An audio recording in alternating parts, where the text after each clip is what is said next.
The story begins in an execution ground, where all true love starts. The context is execution by beheading, just in case you didn't know. While people would think that this is an easy method, it's far from it. The neck has the strongest muscles, and slicing it at one go is not an easy task. Just ask this guy. Albeit, in his defense, he's not trying to execute a normal man. His task is to slaughter the one and only Gabimaru the Hollow.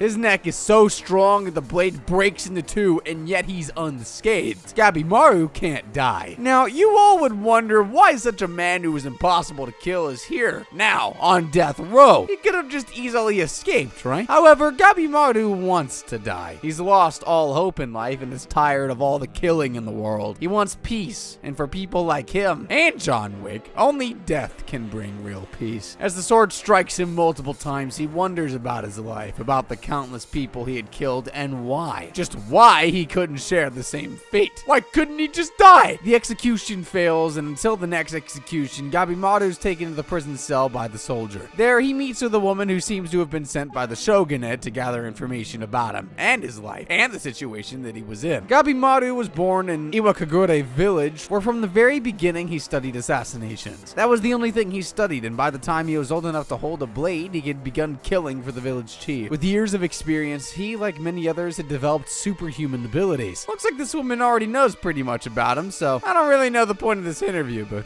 we'll move on. Gabimaru looks at her once, and he feels the need to tell her that he could do ninjutsu as well, but the man was so weak he didn't even need to use it. When she asks him to show it to her, he refuses. What a Chad. What was the point of that? Remember, guys, I did say this is a romance anime, but here we are the next day for yet another execution, and the executors are different. And so is the mode of execution, but the prisoner is the same, Gabimaru. This time they decided to burn him to his end. Burning to death was a popular method at that time. It inflicts incredible pain to the victim and a death like no other. Although, I don't think I need to be the one to tell you that. The only thing is, this won't affect our hero either. The executors even try to stab him to death before burning him, but it just doesn't work, man. From the raging fire, two eyes emerge, as much alive as any other. Gabimaru was yet again alive. The lady from yesterday is amongst the viewers of the chaos as the people tremble in fear of this man who could not be killed. Yet again, Gabimaru was taken to the cell without resistance. His clothes burned to a crisp, but his body truly unscathed. The lady arrives there yet again with questions and tells him that she had learned something about him. For a man who claimed to be Deadpool from the second movie and wanted to die more than anything in this world, he did show a lot of resistance. She asks him if he truly wanted to die. Was he truly hollow like his name suggested, or was it just another crypto scam? Gabimaru claims he wants to die. He even asks her if she could kill him, because he just has no interest in life anymore. However, the girl explains that she was just there to collect data about him. Like a normal therapist, she begins to ask about his family and his past.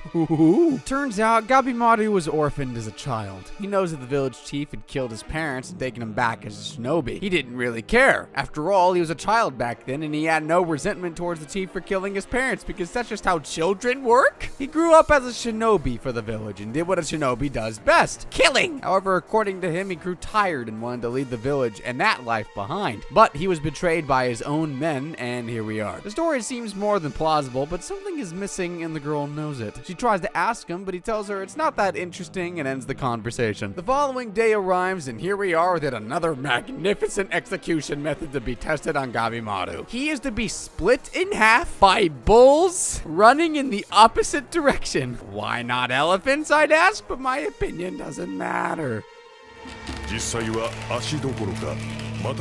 You guys know the drill. The bulls are here and they begin to run, but soon enough, they're tired and Gabimaru's body is still intact. Nothing can kill him. All right, perhaps it's time for Plan D the next day. Before leaving to be back in prison, the lady approaches him once again and asks him to reveal why exactly he ran from the village in the first place. This time, Gabimaru agrees to answer. He explains that he was the best among the best in the village. He had earned the village chief's trust and approval, so much so that he was even married to his daughter. But soon, he grew tired of her. She was naive and careless and basically a bum, according to him. He had realized that the village chief had married her to him just so that he would be pissed and perhaps would do something foolish, like what he was about to do now.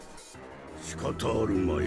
だが、辞めるけじめとして最後に一仕事受けてくれんか。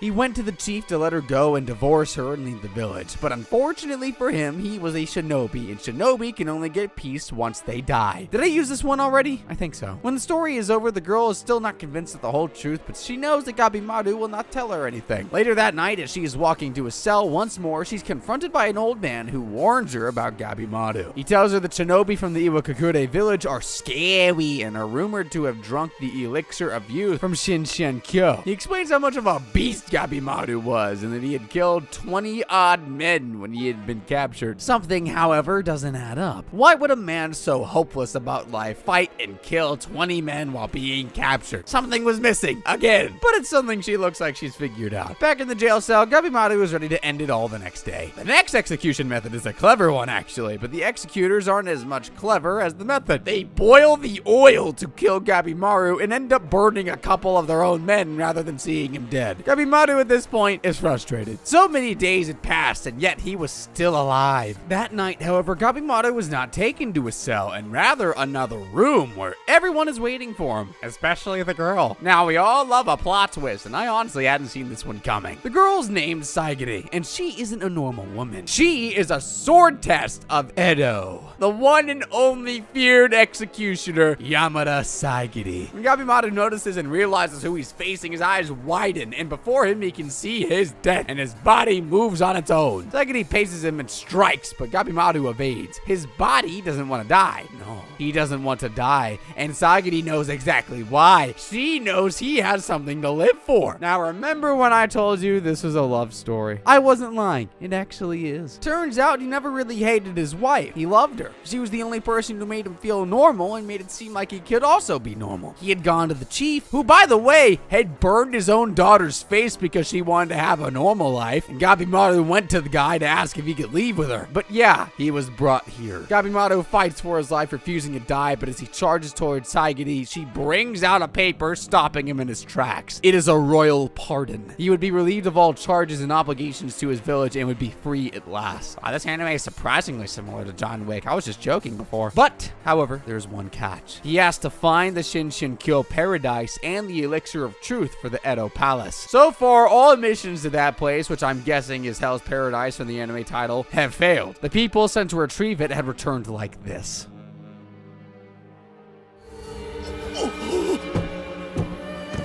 その後も計5回派遣されましたが He would be given his freedom once he'd brought back the elixir, and Gabimaru agrees to the deal. But the men around him doesn't take too kindly to this. After all, they'd spent much too many resources to kill him just to let him walk away now. However, with just a moment of ninjutsu, which looks way cooler than from Naruto, by the way, the men around him are either dead or passed out. The duo of him and Saigiri then leave for Edo, as Saigiri explains that Gabimaru's wife is still alive and waiting for him to come back soon. Gabimaru intends to do just that. He intends to live through whatever comes his way.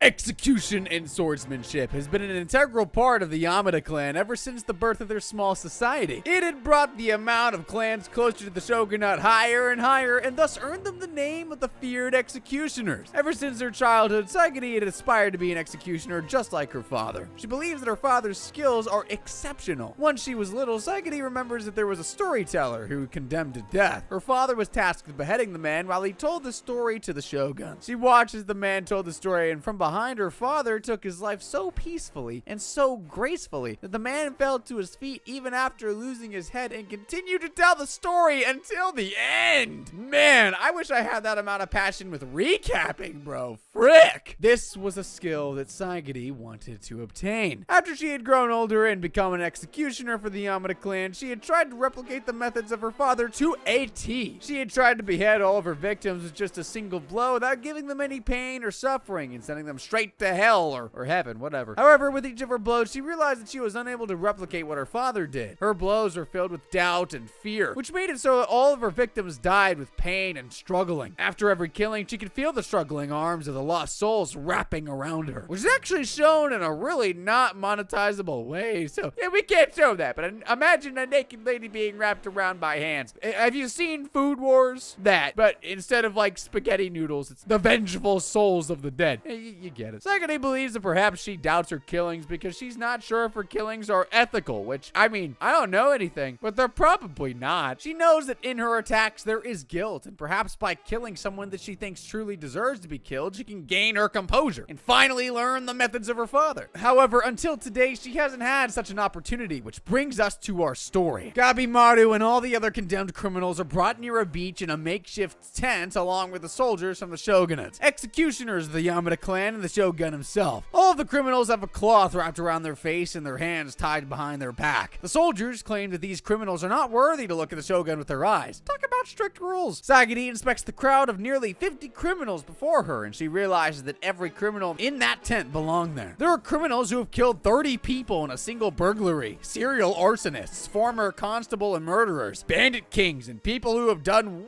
way worse. And, well, there's Gabimaru. Sagiri puts her paper back in her pocket and takes her place alongside the members of our clan, guarding, or rather preventing, the criminals from doing something out of the ordinary. One of the soldiers from the shogunate then begins to explain the mission to the criminals. He explains that the place that they're going to is definitely paradise in Shinshinkyo. From there, they're going to retrieve the elixir of immortality, or the elixir of life. He tells them that whoever among them is able to retrieve that elixir will be granted a royal pardon in the form of a large document. Now, I don't know if this man is stupid or he's trying to mock the criminals, but he brings out a big piece of paper to show them, but all of their faces are covered, so it doesn't make any sense. As soon as the words royal pardon are heard, Sagiri notices the air change around her. All the heinous criminals rejoicing in the fact that they can go back to their old ways once they get that pardon. She knows that each of those criminals belongs there and that everyone must be excited. However, when she turns to Gabimaru, she realizes that that man is as carefree as ever. He don't care. He's not even paying attention to the speech. Gabimaru's reputation seems to be very high among the criminals. There's this one purple-haired girl who seems to recognize them, but is a bit too disappointed that Gabimaru is not as strong-looking as she suspected. I do have one question, though. How do people get dyes in anime? Like, everybody has normal hair color, and then there are the heroes who have, like, yellow, white, purple, puce, if they're feeling really weird. Is that like an anime cliche now, that the MC should all have bright, different colored hair? Not now. That's been a thing. What the hell am I talking about? This is like anime meta. Let me know down in the comments, guys. If you were an anime protagonist, what would your hair color be?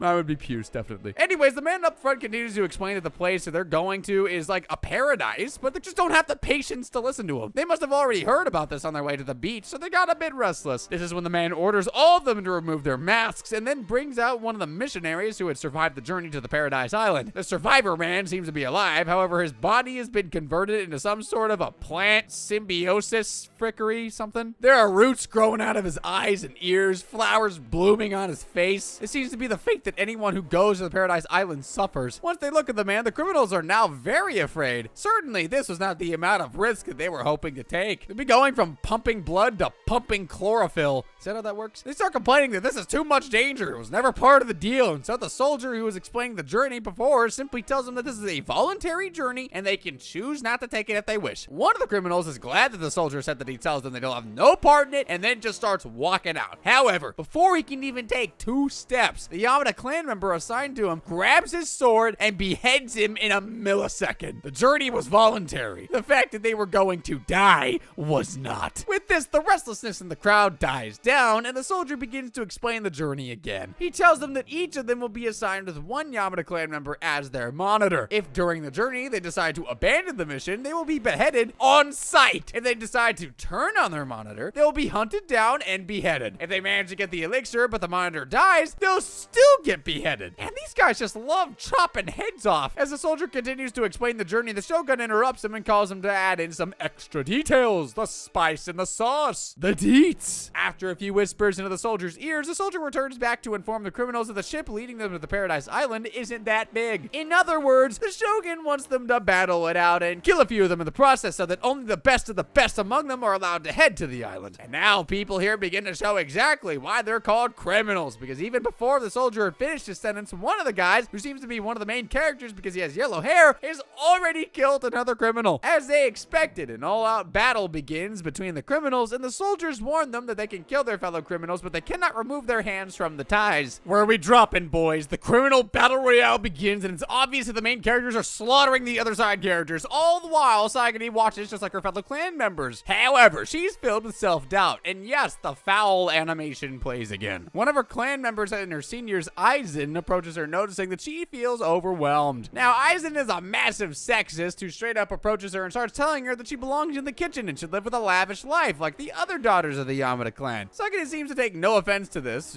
She would have gladly taken the life of a casual woman. However, she had realized that even though she could pretend to live a normal life, the shadow cast upon her clan would always follow her. When she was little, she used to believe that she could live a normal life as a woman, but even in the streets and in her school, people would never treat her properly. They would always call her the daughter of a serial killer or a cannibal just because her clan earned their living by murder or manslaughter, to be exact. The fate of an executioner that her clan carried would not let her live her life in peace. And so, rather than running away from her fate, she had chosen to face it head on. However, there was still a lingering doubt, regret over all the killings that she had done. The killings continue and the Shogun seems to be enjoying it way too much. He asks his soldiers who are the ones that he needs to keep an eye out for. The soldier takes out his book and explains that there are certain criminals among the group before them that have been marked with a red seal before bringing them here. This red seal is the mark of exceptional power that could even be called superhuman. And naturally, as we all know, these red seals are carried by characters that either look really weird or have really weird hair color. Puce! There's a girl with purple hair and a guy that there's a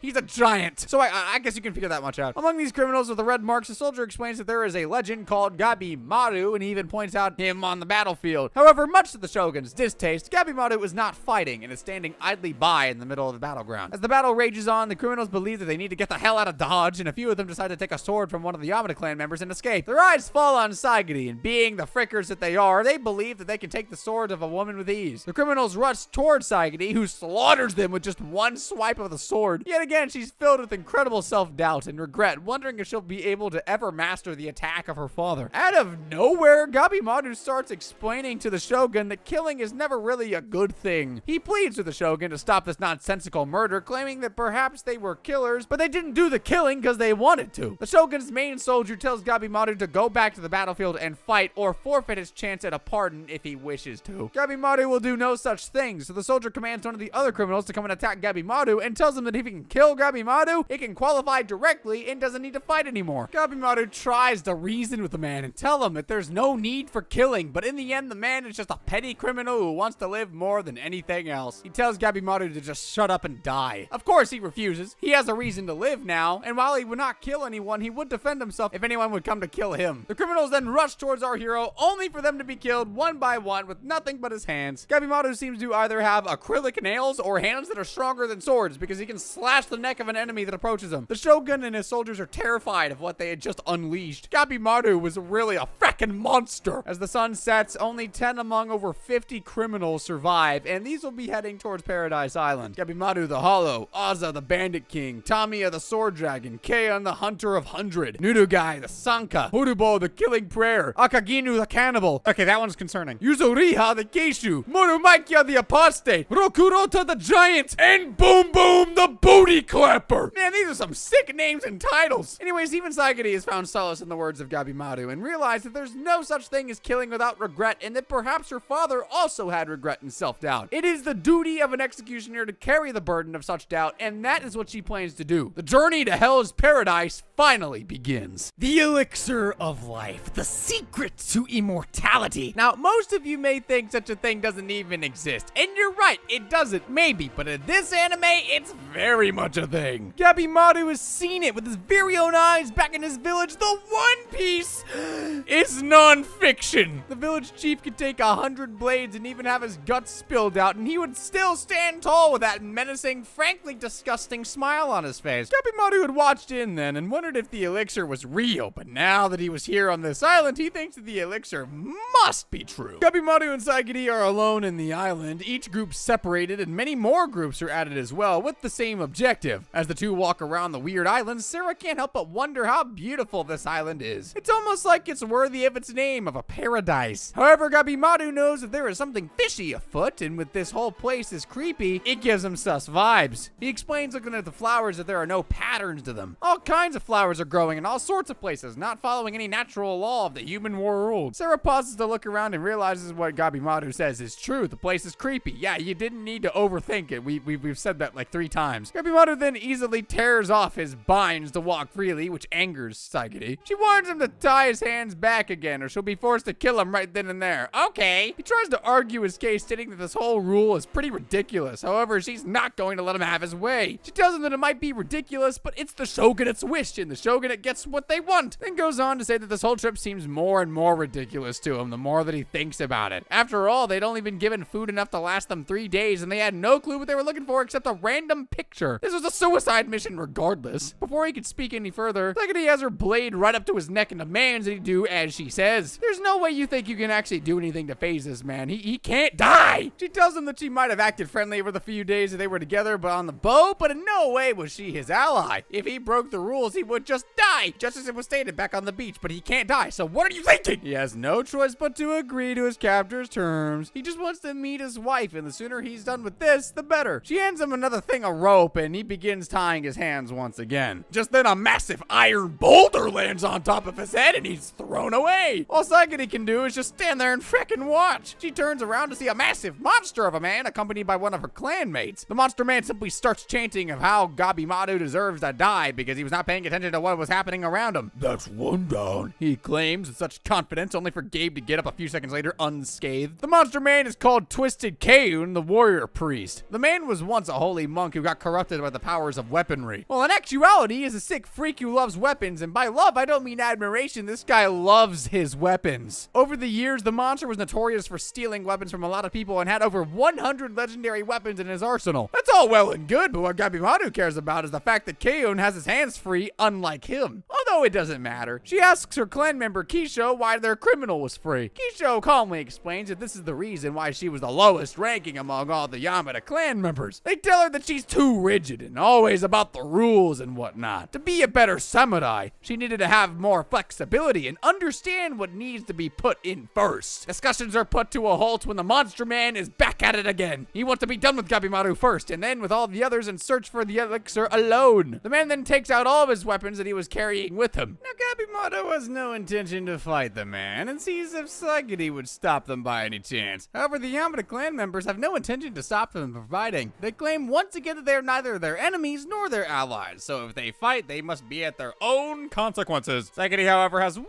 little rule that Gabimaru must have his hands tied. You can imagine the man's not so ecstatic about that, but does as he's asked. Kayun takes advantage of this moment and barrages him with all of his available weapons. However, none of them are even able to land a proper blow on our hero. The weapons aren't strong enough to scar him and break as they land on Gabimaru the Hollow. This, for some reason, excites the monster man even more, who intends to use all of his weapons on Gabimaru and rejoice in his fantasies. Gabimaru, however, thinks that this is going to take a long while, so instead of the monster, he himself takes all of the monster's weapons and makes it land on him. He perfectly evades each one of those weapons and manages to hit Kiyun with his own spear, throwing him off into the distance. With a spear plunging into the monster's stomach, everyone believes that he must be dead, but the giant man gets up. It turns out that he had sewn a shield into his body, making it impenetrable. He gets up claiming that the battle had only just started. Ah, man. Next scene changes and we see the boy's dead, with all of his own weapons penetrating his body and him resting eternally. Kisho slashes the head of the warrior priest and adds it to a bag. That's not the weirdest collection I've heard of. It's proof of the man's death. Of course, that's what it's for, right? He tells them that he's heading back with the proof of the criminal's death. Good, thank you. See you later. Don't care. Saigiri is worried for her fellow clanmate. After all, in the last few days, over 60 men had already disappeared from the island. Holy frick. She wants them to be safe. However, Kisho explains that he's the lucky one to be able to get out of this mess before anyone else, and he would advise her to do the same if she weren't so stiff in her principles. He warns her that she is too naive, believing that she's safe with the criminal beside her, only being tied up with a simple rope. Yeah, that is pretty stupid. The man was a criminal after all, and criminals do anything to stay alive. He also tells her that she was losing track of the real objective of this whole mission, with all of the rules that she was following. The only rule inside the island is to retrieve the elixir, and everything else comes second to that. He warns her that change is coming, and it's going to be a very difficult time living on the island over the next few days. And how do you know that? These criminals they had brought to this island were more dangerous dangerous than the island itself. He himself had seen them do notorious things that he would never imagine one would do just to stay alive. Well, you'd be surprised. From the slaughter in the boats to teaming up to all those unethical things happening that we can't talk about on YouTube, he'd seen it all. And it wasn't that he didn't expect it to be so. He asks her if he can go ahead and kill Gabimaru for her. But of course, Gabimaru intervenes. He tells her that he simply wants to go and meet his wife and does not want to create any trouble. Our hero does actually come really close to the man's face, which will make sense in a few moments. However, as Kisho was explaining, the winds of change were here. Many of the people on the island will die. In fact, the sexist guy from the last episode's already dead thanks to the criminal that he was guarding. Even the Abada clan members weren't safe. They could perhaps make their way out of the island safe from the criminals, but soon the island will be turning into a battleground.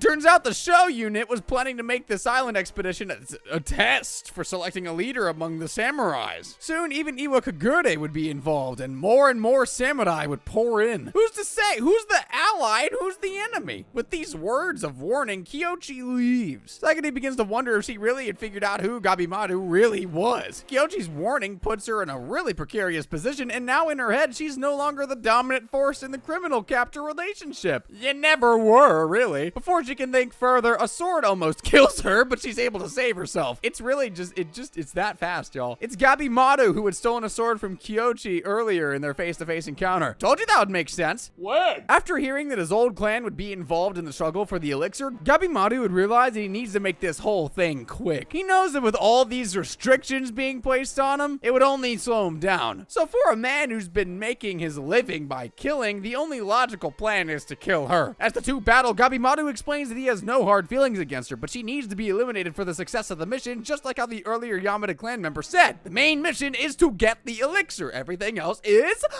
Third! second. It was second. I know! Then why do you say To piss you off! Sagadi, on the other hand, is torn in her feelings. She knows that she must eliminate Gabimaru not only because he's a criminal, but also because she might practically die if she doesn't. However, in her heart, she feels regret and cannot pull herself together. During their battle, she finds multiple locations to take the upper hand, but she just can't take them. For some reason, she has set herself up to fail, and I completely understand that. And luckily for her, Gabimaru is going through the same thing. Back when he was just a youngling and his parents were killed by the chief of his village, the man had told him that showing love, even to parents, is but a weakness. His parents had wanted to leave the village after giving birth to their child, and the chief had great expectations from them since they were Jonin level samurai. A little nod back to Naruto there. However, they had grown weak. The chief had trained him to be a merciless fighter, and now he has to kill Saigiri. But with his wife having entered his life, Gabimaru had become a different man, and he finds it too impossible to kill her. Even when he gets several opportunities, he can't take it. He can't take any of them. The dude literally breaks her weapon and has the upper hand, but he refuses to return back to the worst part of his life. Preach! Sagadi understands. She knows that he is a human after all, and she had been a bit too stiff against him. She apologizes as well, and is ready to overlook this part of the anime if he promises to keep his promise and become better, just like his wife wanted. Elsewhere, another duo is venturing into the forest, marveling at the various things around them. They find a massive statue of a man's head and wonder if this is even human. Suddenly, the criminal feels a sting on his hands from a butterfly, which looks suspiciously ugly like a human. The horrified man pulls out his sword and chops off his hands as it drops to the floor. A mere branch. Oh yeah, y'all forgot about this. Soon they're surrounded by all sorts of insects that look inhumane and unlike anything that they've ever seen before, and a towering monster then approaches them. It looks like to have arrived straight from the depths of hell. Elsewhere, Gabimaru and Saigiri are also faced with a similar situation, and before them is a half-fish, half-man monster leading the charge. The Nightmare Mermaid came to life. Remember the guy that chopped off his arm earlier? His name's the Blade Dragon. He's such a powerful swordsman that he was known to be an unparalleled force in the 8 provinces. He defeated countless enemies, and finally there was no one strong enough to battle him, and so he became an officer for one of the local lords. The lord promised to give him the proper name of Dragon, since the lord's house name was Dragon as well. Our swordsman had agreed to the deal, but his ego would be his own demise. One day as he was having a drink with the lord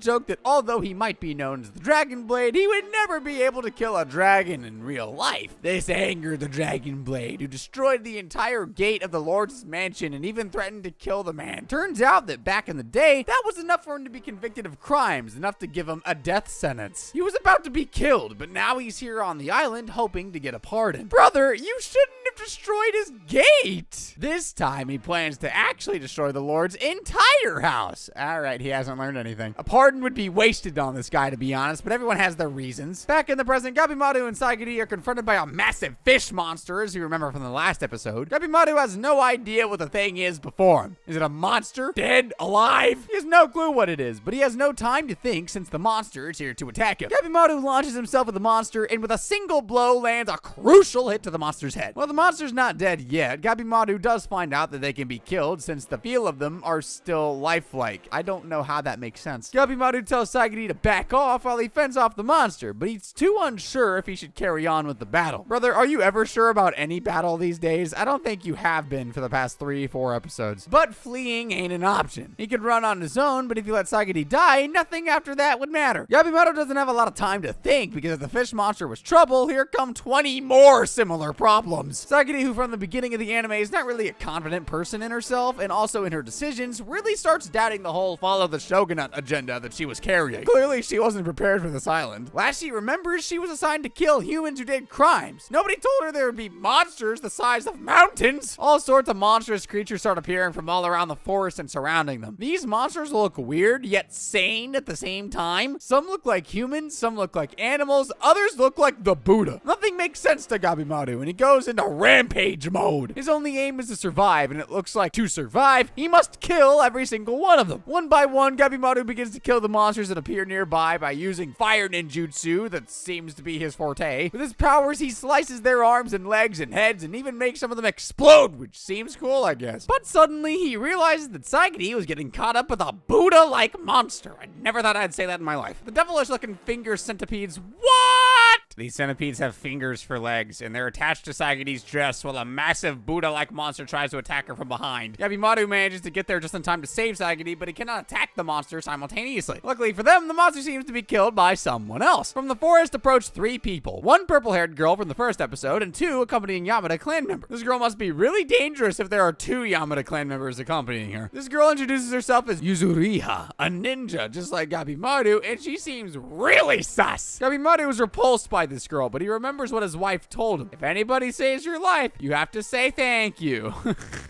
How often is your life in danger for someone to give you that advice? That very obvious advice. So, out of the blue, in front of everyone, Gabimaru thanks her for saving his life. Yuzuriha then starts her sus business and begins seducing Gabimaru, asking him if he would be so kind as to save a little girl and accompany them. That sentence somehow did not read right to me. Gabimaru has no mind to entertain this girl's nonsense. He immediately pins her down to the floor and tells her to cut it out. He knows the tactics of the kunoichi and does not want her to carry on with this seduction that he knows has no effect on her. Saigiri then asks her clan members why 2 of them are accompanying a single prisoner. This massive samurai dude named Genji, who was one of the ones who saved their lives, explains that he was actually assigned to a guy named Moro Makia. The prisoner was actually executed by Yuzuriha, and so he realized that this girl is very dangerous and decided to accompany his other clan member to keep an eye on her. Especially because the other guy doesn't seem really sharp, but hey, there's still a lot of anime to go, so I'm welcome to be surprised. Anyways, just as the man ends his explanation, Yuzuriha once again starts trying to seduce Gabimaru into working with her. He once again pins her down and asks her why she even wants to work with him. Clearly, he can't trust her. Just then, the girl pulls a power move and uses the same hold to put Gabimaru in a pinhold instead. She tells him that she knows that they cannot trust each other, and who even asked for him to trust her? She just wants him to accompany her and give strength to her. After all, in the end, only one of them can get the elixir and the pardon, so she just wants them to use each other until that moment. And then no holds barred, I guess. In exchange, she will give him the information that she has about this place. She explains that Gabimaru has no idea while she has a lot of information about this island somehow, some way. For example, Gabimaru thinks that the monsters are the only thing that's dangerous, but she explains that that is simply not the case. While the monsters look fracking terrible and tend to attack them, they can be evaded. Even the finger centipedes may look very creepy, but they don't eat anything but fish. The real problem are the butterflies. Not only do these frickers look weird, they also seem to carry poison that causes humans to hallucinate and then eventually turn into plant monsters. Glad we finally got an explanation on that. Now Gabimaru is even more suspicious why this girl was so willing to share this information. He asks her what reason she has to live, and especially how she found out about this island. She begins to spill up a story that she has conjured up. She tells him that she has a sister who's sick and there's no cure for her disease. She wanted to become a ninja to earn money for her, and all sorts of that. Gabimaru tells her to keep it short if she's lying, and finally she comes clean. She tells him that she doesn't really have any reason to live. But does anyone ever need a reason to live?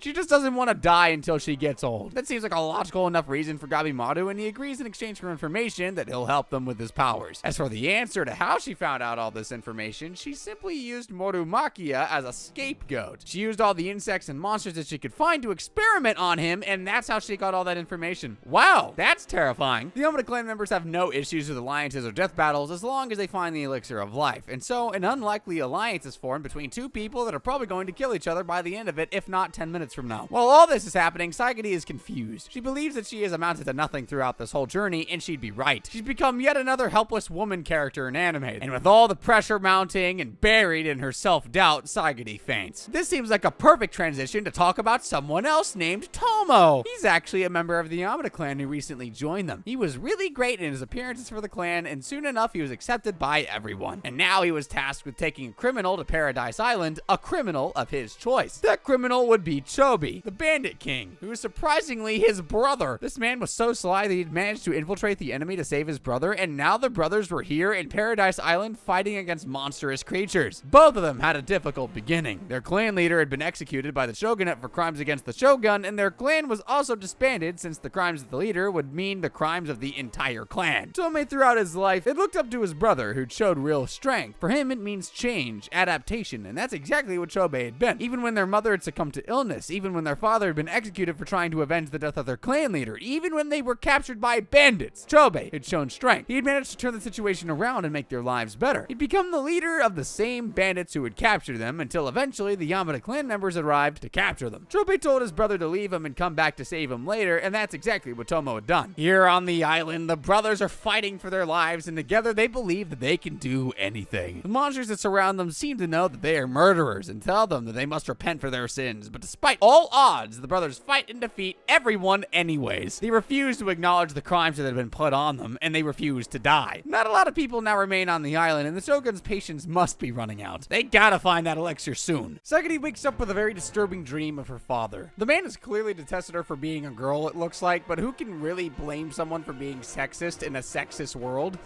Well, Saigari wakes up panting from her dream and notices that she's in a dark cavern. Gabimaru is there with her and tells her that they rested in a cavern last night. He detected no strange monsters or insects there, so it was a safe place to rest. He explains that she was exposed to the insect's poison during the last battle, and which is why she fainted. Saigari gets up to go and keeps up an eye on Gabimaru. Even in half consciousness, she seems to be focused on her duty like a true ninja. She heads outside the cavern and notices that they had set up camp in an opening in the forest. Gabimaru is preparing food for them, while Senki, the Yamada clan member who looks like a massive nerd, was sewing up their clothes and checking up on their medication. Yuzuriya was resting on a tree nearby, claiming that she was keeping a lookout. Saigari is especially surprised that Gabimaru was still there. Last she remembers, he was in a hurry to find the elixir after realizing that his clan members would also get involved soon enough. But Gabimaru tells her that he had changed his mind and had reservations about the whole plan. The whole group then sit down to have the food that Gabimaru had cooked for them. It's nothing special, actually. It's very, very plain. He just used every ingredient that she could find in the island that was edible still. While he was gathering ingredients, he also got the opportunity to scout the area a little bit. Gabimaru tells everyone that at first glance, the flora and fauna in this place would look strange. There's nothing special about them. They all seem to be the same plants that they had seen in the real world, but the only strange fact about them is that they didn't care about seasons. Every single plant was blooming despite it not being their natural season. He also shows them the picture of the elixir of life in fruit, which they were here to search, and tells them that he did not find anything of that order in this spot. He knows that the information that they might have not exactly be truthful, and that fruit might not even exist.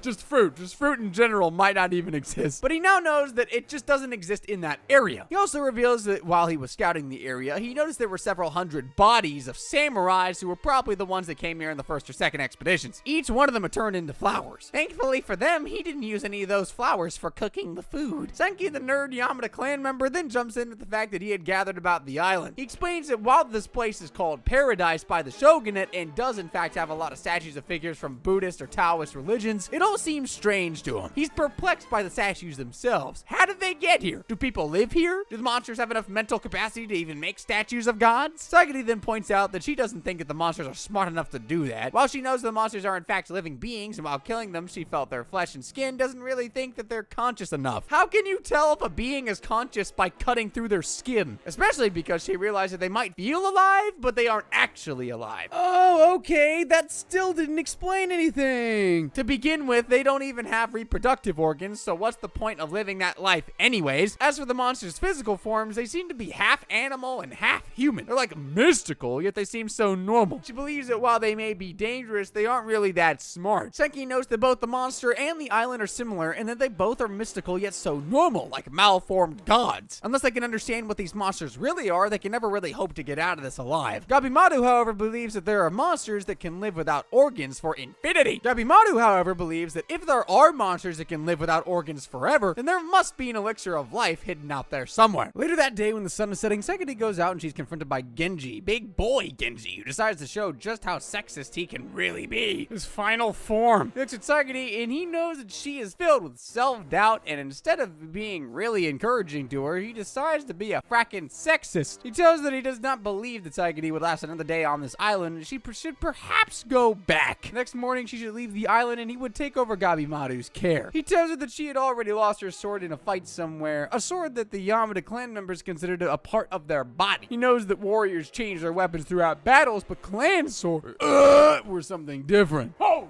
frick, I didn't think I'd ever get scared by a burp, but here we are. Even though she does have great swordsmanship skills and she was a great executioner, it was not enough to survive a battlefield like this, and that's the point that Genji makes. More than that, he wants her to go back and live the life of a woman, have children, look after a man, stuff like that. The man fills Saigiri with so much more self-doubt that she even considers going back the next morning, but then Senki arrives. He explains that while going back sounds like a good idea, he doesn't really think that getting off of the island is that easy. And that nerd is actually very right. The audacity of you calling someone else a nerd is astounding. Elsewhere, a Yamada clan member named Aisamon and his prisoner Nudagai are on a boat leaving the island. Nudagai is the final member of his clan. His grandfather's dying wishes for him to live on and save the clan and its people through him. The boy is not even 10, honestly, but he carries such a burden in his life anyways. Aisamon intends to save the boy's life, and Nudagai knows that he will be executed if he returns without the elixir of life. But Aisamon assures them that he will put a good word with the Shogun in and ensure that they are pardoned for their crimes, whatever that might be. The task of getting out of the island is not that simple though. The Yamada clan member is forced to roll against the tide, which seems to be leading them back to the island itself. Despite this, he uses all of his strength to row them through the fog, and suddenly they reach a shipwreck site. At first glance, it looks like a random ship, but soon they realize that there are thousands and thousands of ships all belonging to the Shogunate. After a good look, they note that these boats belong to the Shogunate expedition team to the island. Their entire pathway is blocked. Aisamon has no strength to row around them, and their only hope is to go through them and find what they hope to be a working boat. However, just as they're about to enter the shipwreck site, a massive kraken appears along with tons of other monsters in the shipwreck sites. Aisamon gets flustered and removes his sword to immediately attack. Nudagai tries to stop him and tells him that the monsters are attracted to shiny things, but it's too late. The kraken launches its attack and destroys the boat that they came in. Thankfully, the both of them land on the shipwreck area, but the monster is hot on their trail. They both run, but Nudagai has started to be filled with self-doubt, just like Saigiri. Turns out that he belongs to a clan named Sanka, which means that they were out of the jurisdiction of the Shogunate. When he was young, he guided a bunch of samurai to his village, believing that he was showing them good hospitality as a local. But it turns out that they were sent by the Shogunate to exterminate his clan, and that's exactly what they did. They left only him alive and put him in prison. Nudagai to this day believes that his grandfather and his entire clan were killed. And now that he's on this island, he believes that this is divine intervention to kill him for his crimes. He drops to his knees as they're surrounded by the kraken and its infinitely regenerating tentacles. Aisamon is still fending them off, slicing each tentacle one by one, but noticing Nudagai drop to his knees, he starts losing strength as well. The boy tells him to run away and let him die for his sins, but Aisamon has no such intention. It turns out that he was the one who brought Nudagai to this island, believing they deserved a second chance, and no innocent child should die for the sins of their clan members. He tells them that he doesn't care what kind of baggage Nudagai has, or if the ghost of his grandfather wants him dead. Aisamon only wants Nudagai to live and asks the boy if he does. Nudagai thinks back and ponders off the beautiful memories that he created with his family. He doesn't want to die. Not yet, anyway. So Aisamon gives him a sword and points out a boat far off in the distance. He tells them that he should make a run for it and slice through the enemies, and that's exactly what they do when they get on the boat. When they finally get to the land, they realize that they were back on Hell's Paradise Island. All the currents around the island only lead them back, and there was no escape from this place, but the shipwreck gave them hope. If there was a reason that those boats were still stagnant in those places, it must must be that there is a current that leads out of this place, and they must find that current. But even before that, they must find allies who can help them out. That wasn't their only major discovery, by the way. It turns out the Nudagai is actually a female, which is only revealed when she starts stripping to take a bath and get rid of all the bloods from the battle. Not that that makes any difference to the story, but thought I should mention it anyways. Elsewhere, Saigiri is getting really disheartened by what Genji had told her, and she's even considering going back. That night, she goes to talk with Gabimaru and asks him why he didn't leave. Gabimaru reveals that he felt guilty. He was the one who went in and attacked her and caused a wound on her face that made her susceptible to the insect's poison. Even more than that, he wanted to thank her because she calmed him down, without which she believes that he would probably be dead. He explains that he needs to be much calmer now, and since his clan would get involved sooner than later, he wants to be prepared to face them as well. He explains that it would be nice if he could have a strong ally like her. When Saigiri thinks that she isn't that strong, Gabimaru explains back in the first episode she practically almost killed him. She's the strongest that he's ever seen, and perhaps it's only the experience that she likes. This gives Saigiri hope, and on the next day, on sunrise, she meets up with Genji once again. The sexist man wants her gone and asks her why she isn't back on the boat, but Saigiri tells her that she has decided to stay. She explains that if she stays here, she will stay a warrior, which is her fate. She's already realized that even if she was a woman, she would be always judged by outsiders for being part of a clan that was so drenched in blood. And if she became a warrior, she would always be judged by the people inside her clan for being a woman. Regardless, she was gonna get judged, so she decided to do what she felt like she should do, and being a warrior, just like her father, was that. And so she begs that her senior Genji treat her like such and allow her to stay on the island to accomplish her duty. She gives that heartfelt speech relating her issues to the man who simply laughs it off. He thinks that it's the most pathetic thing that he ever heard. He probably suggests using ChatGPT next time, because that speech only made him laugh. He does not want her to stay here and stay in the honor of the Yamada clan, so she does not leave. He will simply kill her. With these words, the massive man withdraws his sword and launches an attack towards Saigiri, but before the sword can hit her, she already has snatched it away from him. Oh! Just as the man is infuriated and is about to attack her again, a massive one-eyed Cyclops who is covering the rest of his face with a cloth appears behind them. Saigiri tries to warn him, but before he can turn around, the massive monster launches its attack and slices the man in two. Woo! He screams at Saigiri to run away, but before he can turn to defend himself, the monster throws him off, slamming him into a nearby tree.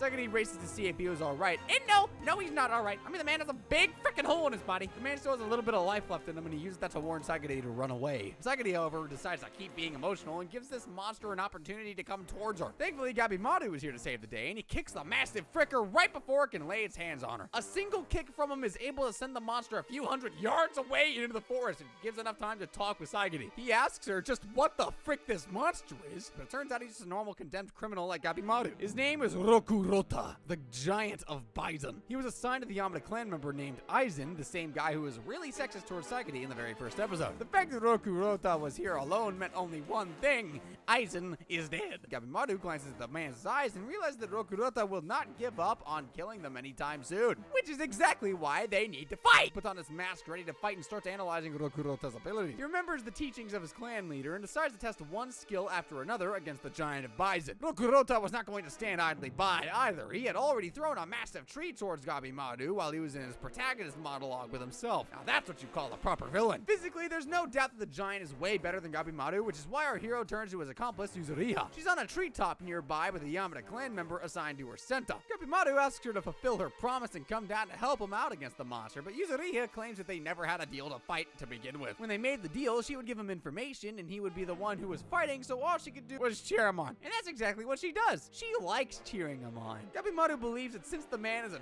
giant, perhaps his physical abilities are slower compared to his, but it seems that Rokurota's attacks are as fast as his. Despite his massive stature, the giant maintained a relatively fast speed in his punches, which startles Gabimaru as he evades them. After getting away to a safer distance, Gabimaru decides to use his ninjutsu against the man if physical attacks won't work. He slams his leg into the floor and manages to retrieve a large amount of rocks, which he then throws at Rokurota. The rocks land on the giant, and a few of them even deflect from his body and hit the trees beside him. While the trees have massive gaping holes in them after being struck by the rocks, the giant still stands strong. Gabimaru then pulls out the cloth on his waist and uses another ninjutsu that makes it as strong as steel, hoping to use it as a sword against the giant. Saigiri, on the other hand, is still tending to Genji, who quite honestly should be very dead by now. She ties a cloth around the massive hole in the man's body, hoping that he can survive for at least a little bit longer for help to arrive. It's a losing battle, honestly, but Genji still does have some consciousness enough to be sexist just one more time. Now, he does give Saigiri a good compliment. He tells her that she embraces both of her sides with grace. The samurai side and the womanly side, which is really something that has never been seen before, something truly special. With his life running out of his hands, Genji decides to give his sword to Saigiri. He explains that if Rokurota was here, it would mean that Aizen's probably dead. He adds that if she wants to really become a samurai, she needs to kill Rokurota and uphold the honor of their clan. Saigiri takes the sword, and for once she stops her tears and goes right into battle. Gabimaru was hoping that he would come and get help soon because he was running out of ideas, and it's thankful that Saigiri came into the battlefield. As the giant was about to grab onto Gabimaru, she slices off his finger. Moments later, the giant has already stopped the bleeding from the massive attack. Finding the gaps between bones and quickly slicing off the muscle is part of the skill of a Yamada clan executioner. That is how they kill culprits without causing them any pain, and that is what Gabimaru and Saigiri are planning to do. The only issue is the giant has to kneel so that Saigiri can get a clean cut, and Gabimaru decides that they should split up, and while he creates a diversion so she can cut down his legs and make him kneel. Easy plan, but the only problem, it's easier said than done. Gabimaru creates the diversion, he goes up to the giant, and as it launches a massive punch towards him, he uses his legs to deflect the punch and slams it into the ground. Saigiri, on the other hand, rushes behind the giant and takes the opportunity to slice down the legs, but the monster keeps moving, which makes it hard for her to find gaps between his bones. The two of them decide to go for round 2, but it turns out that Gabimaru injured his leg in the last attack while he tried to deflect the giant's punches. They need to finish this battle before he suffers anymore.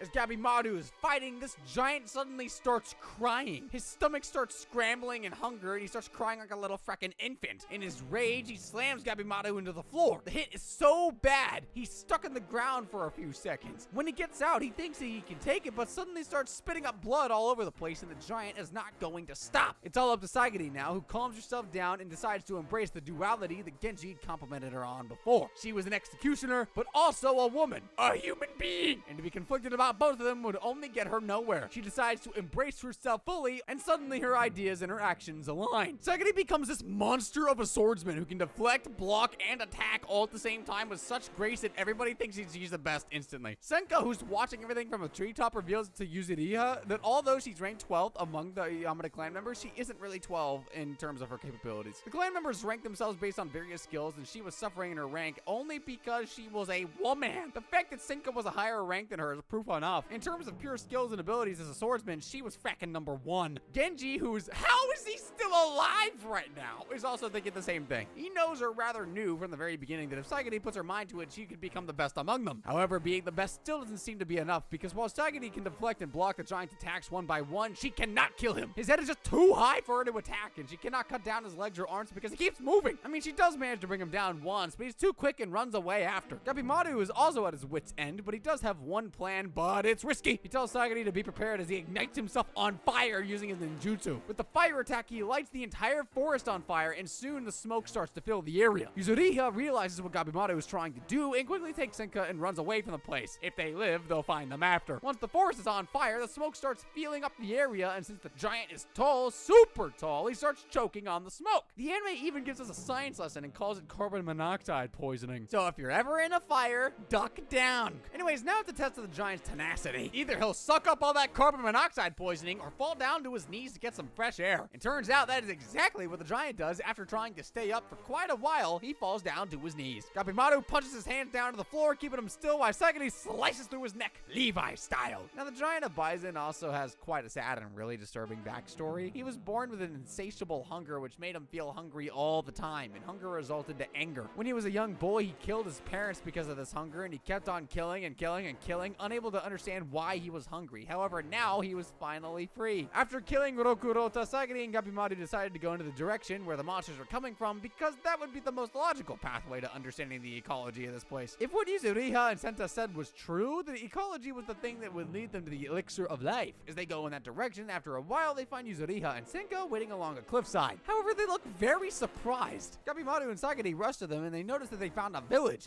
a human village, on the island. Toma and Chobi, on the other hand, have been killing monsters one after another, and even drinking their blood as water for some reason. As they're walking around the forest, they suddenly stumble upon a massive statue, on top of which they see two naked women kissing each other very sensually while drinking juice from what looks like the elixir of life fruit. Chobi and Toma notice the two naked women atop a massive tree making out while drinking what looks like the fruit they were tasked to find. The girls eventually notice them as well. The brothers are left confused as to how these two women could be here so carefree despite all the monsters surrounding the whole frickin' island. Suddenly, the yellow-haired woman gets up, and she seems really angered by the fact that mere humans had made it this far. The yellow-haired woman cannot stand them, but the pink-haired one actually wants the boys to come and fool around with them. I mean, I guess the boys would be really interested in that as well, but suddenly the yellow-haired woman starts transforming and turns into a man. Wait a minute, is this anime or Twitch? Twitter. Gabimaru, Sagiri, Senka, and Yuzuriha, on the other hand, are looking over the village that they had found. The village looks in ruins and seems to have been abandoned for a long time. Gabimaru has finally started to wonder if the elixir of life even exists at this point. We're on episode 7 and haven't even seen a glimpse of it. Earlier, he had been very confident, but now it seems like a vague prospect. Suddenly, he realizes that someone was watching them. He quickly turns around and notices a small child nearby spying on him. The child notices that Gabimaru has seen her, and she starts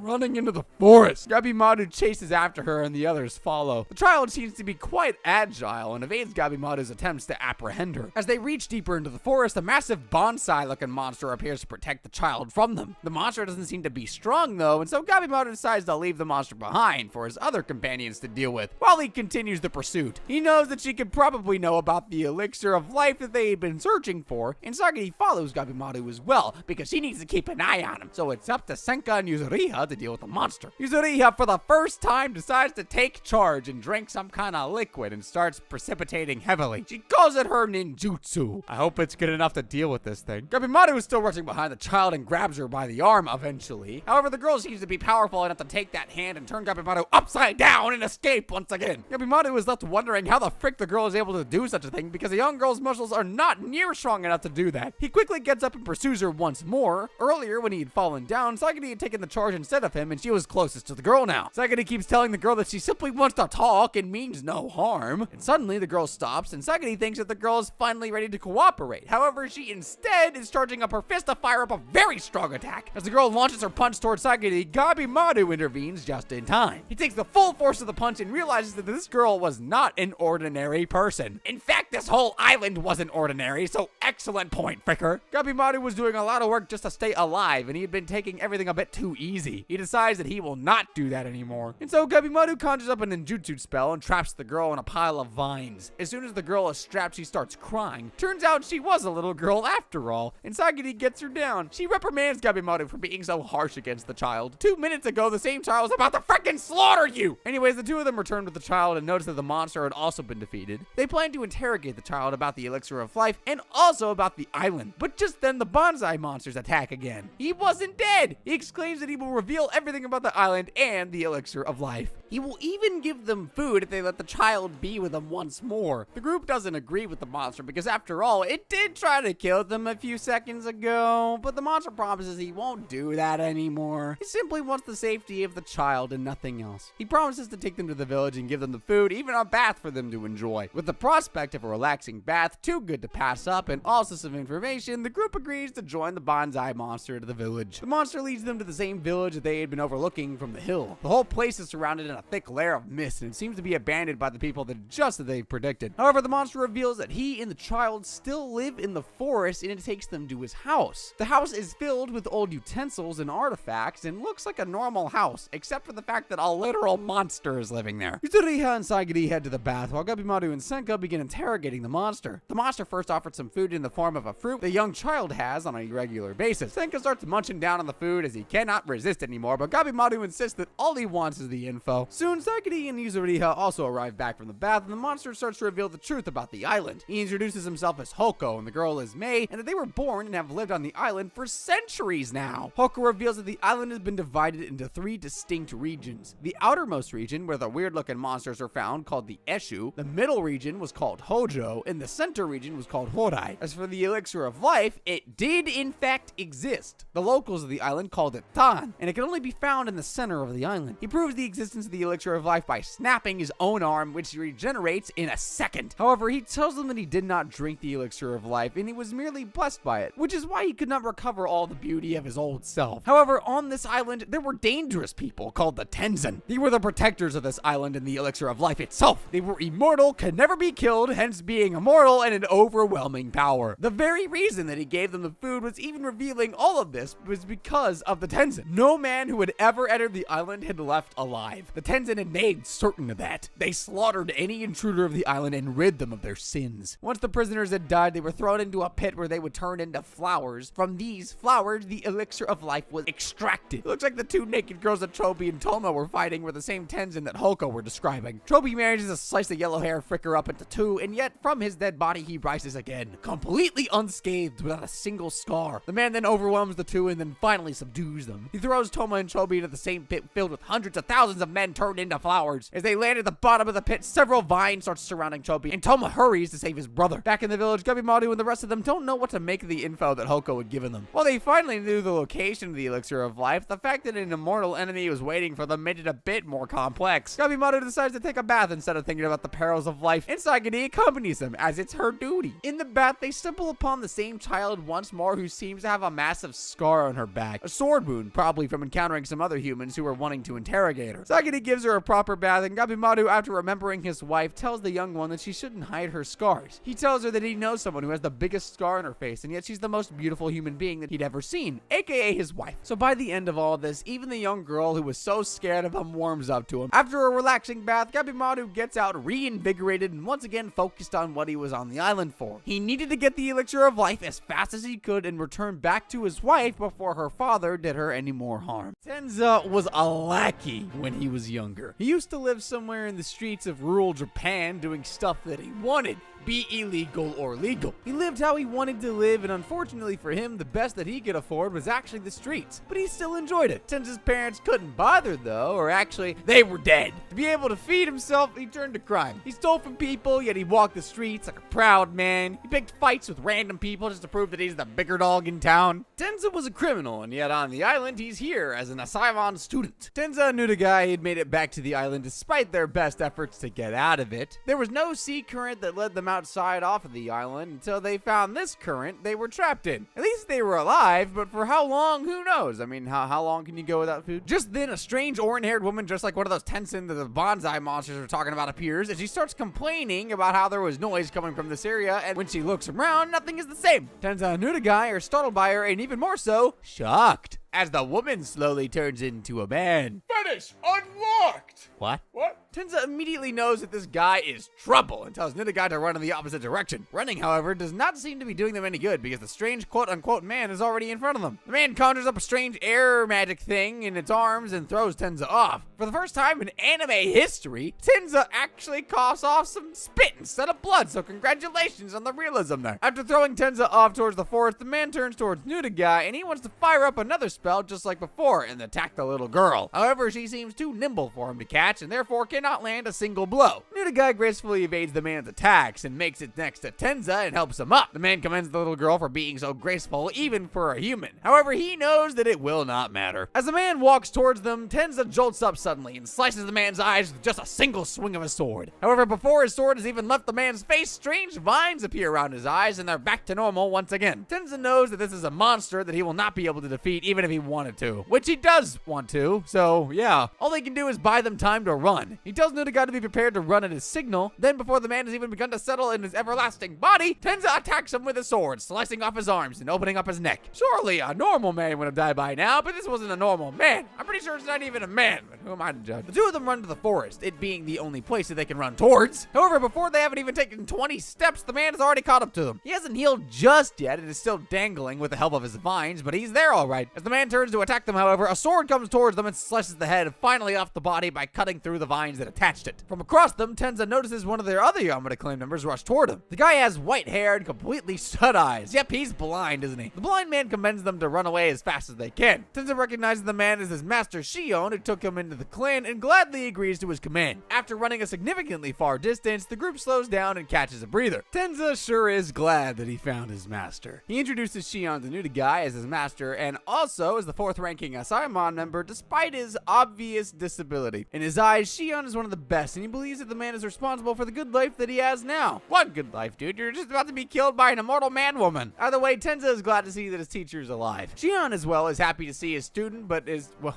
not see his student, but commends him, saying that he thought it was a good thing that he didn't just stick to what he was taught, in terms of his swordsmanship anyway. Just then, Tenza realizes that Shion was all alone. Where was his prisoner? Was he alone all this time? Shion explains that he had been searching for a way out of the island. Obviously, because of his eye condition, or the lack of, he had found it difficult to go around the island. He was hoping to get out via sea. However, he still realized that every current was leading back to the island just like the two of them, so he was searching the island for a current leading out of it. Unlike Tenza and Nudagai, however, he did in fact find a way out of the island. However, However, the way seemed to be filled with a very dark and menacing aura. He did not have the strength to take it down all on his own. That is when he started to go around the island and collect other members of the clan who were preparing to get out of the island, and that is when he ran into them being chased by an immortal being. He wants Tenza to accompany him, but before he can propose this, the blind man points his sword at Nunagai. He demands to know why she was still alive. Shion reminds Tenza of the vow that they had taken before coming to the island. If the prisoners were to do anything out of the ordinary, they would be executed, just straight up. He had already executed his criminal who tried to seduce him, and yet Nunagai was still alive. Shion demands to know the answer from Tenza, depending on which he's even ready to kill his own student. Shion adds that beat Yamada clan members are just a sword to the shogunate, and the sword never decides whom to kill. He knows that some criminals are here because of the circumstances that made them a criminal, but a sword does not get to decide what a crime is. Tenza pleads the case that he too was a criminal before Shion found him. He too was bound to become one of the many executed people, and yet Shion had taken him in, disobeying all the rules. Shion interrupts, claiming that he did it because Tenza had potential. So as a counter argument,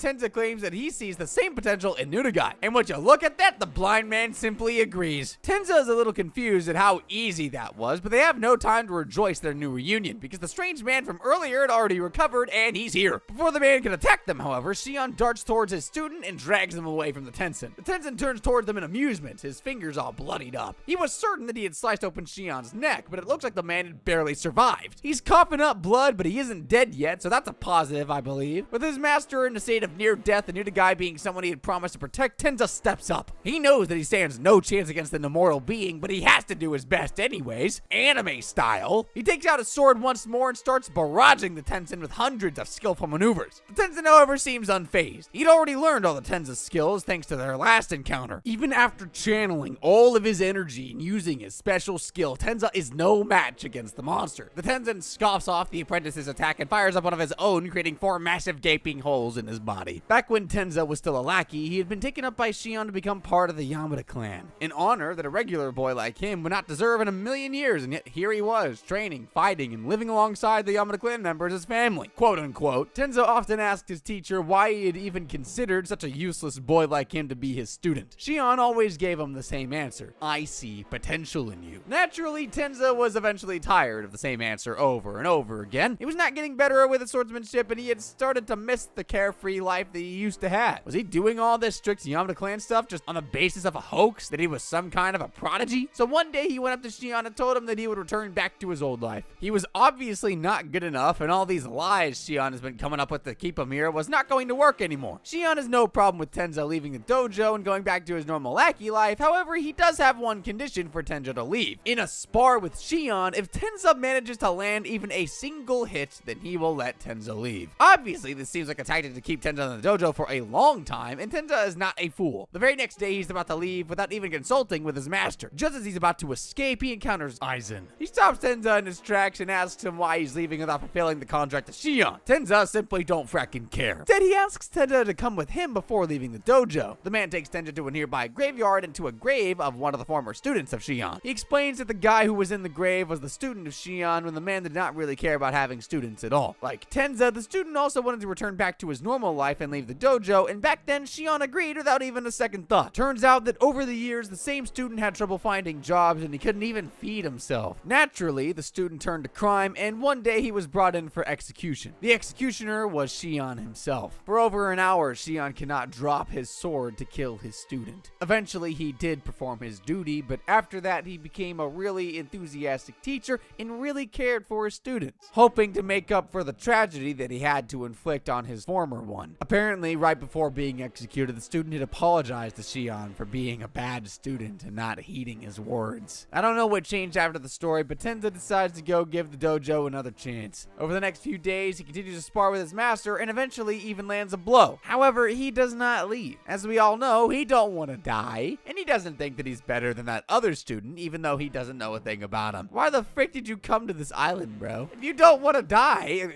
Anyways, all of that was actually Tenza's memories. Go figure. With those 4 massive gaping holes in his body, he's actually dying. And as everybody knows, before dying, the whole life of a person flashes before their eyes. So yeah, his teacher had always told him that he would find his potential when he had something to protect, and now he did. He knows he can't defeat this immortal being, but he can buy some time for his teacher and Nunagai to escape. However, with the injuries that he has sustained, he finds it very difficult to speak and cannot tell his teacher to escape while he holds off the monster. He gets up and starts punching the monster, keeping it restrained, and tries to to scream at Shion to escape with Nudagai. Shion gets up to help out a student, but being a blind man, sensing and hearing abilities are not his strong suit. He realizes what his student had wanted, and instead of coming towards the Tenzin, he escapes with Nudagai. The little girl is pissed off and cries and wails with a man to turn back, but Shion stands strong and runs until they're a safe distance away. Is any distance a safe distance away? Really? Like, the guy can, like, fracking teleport. But as soon as he sets Nudagai down, she starts crying and demanding that they turn back and help Tenza out. Shion shushes her down. He tells her that he is as saddened as her by the fracking sacrifice that his student made, because he was not just a student, he was like a brother to him. However, he didn't have the strength to disregard the sacrifice that he had made to let it all go in vain and die at that moment. He tells her that they needed to respect the sacrifice that Tenza had made for them and live. Back at the forest, Tenza puts up a good dying fight against the Tenzin, but eventually the immortal man persists and kills Tenza, turning him into fodder for the elixir of life. Senka, Gabimaru, and the rest of them are still in Hoko, the plant monster's house, as they discuss their plan of action. It seems Senka has been gathering all the documents to study them and find out a way to perhaps find the elixir of life.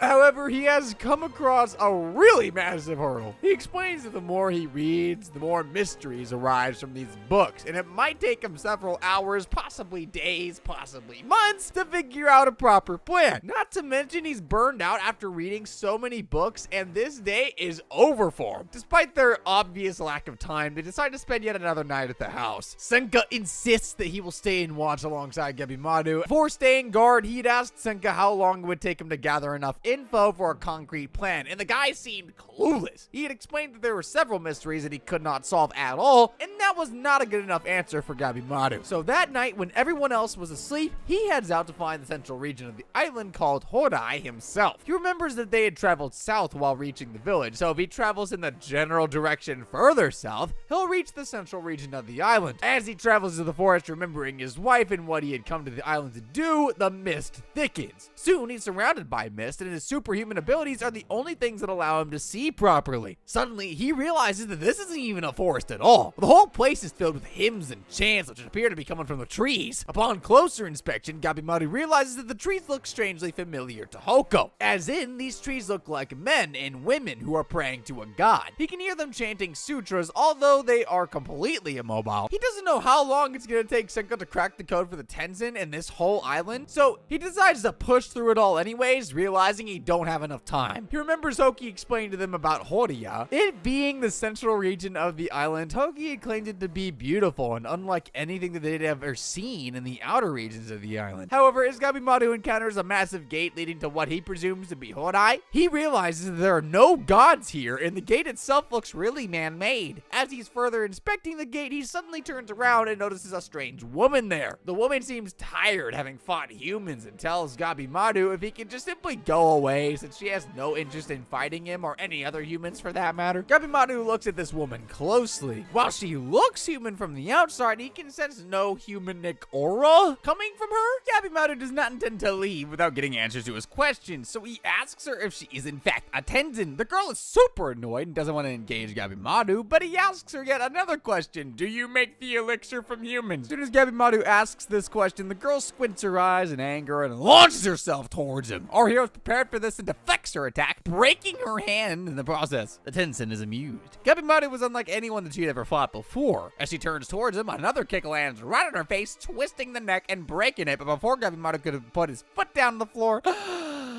everything's back to normal. She then launches herself at Gabimaru again.